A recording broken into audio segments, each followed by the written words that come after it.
Nothing's more fascinating than watching the sycophantic media cover the box office. Depending on the day, it's either the box office is back, baby, or the pandemic is why this movie flopped. There's just no intellectual or data-driven consistency. On the one hand, these sycophants want to juice people to return to the theater, back baby, while on the other, they want to make excuses for why so many titles flopped with excuses that always ignore the quality and/or obnoxious politics of that specific. A perfect example is both of this summer's Marvel movies.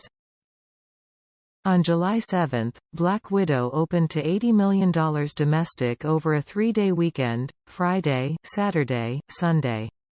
Due to their projections, the sycophantic entertainment media had no choice but to declare that the $80 million was a disappointment, but they blamed it all on the pandemic and the fact Black Widow was released on Disney's premium streaming service the same day it was released. Fast forward to September 1, and Marvel's Shang-Chi and the Legend of the Ten Rings opens to just $75 million over the 3-day weekend, and the headlines are all the box office is back, baby.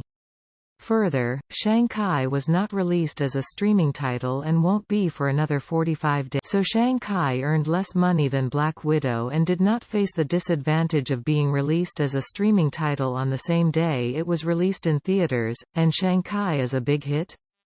The box office is back, baby?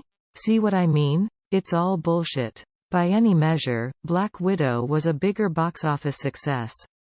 It made more money on its opening 3-day weekend even though it had the disadvantage of a same-day premium streaming release. What's more, Shang-Chi has the 5th worst opening of the 24 titles in the Marvel Cinematic Universe, 2 notches worse than Black Widow. So why was it spun into a big success? Well, that's what Disney demands. Disney can't have 2 Marvel titles in a row disappoint, even though 2 titles in a row did, so the water carriers carry the. Something else the entertainment never explains is why some titles, like A Quiet Place, Part 2, Free Guy, and Candyman, all opened to about where we would have expected pre-pandemic. So if those 3 titles can do it, why couldn't the other? I'm not saying the pandemic is not contributing to lower box office results. But why won't the entertainment media admit that bad movies and their obnoxious woke politics might also be contributing to the lower box office results?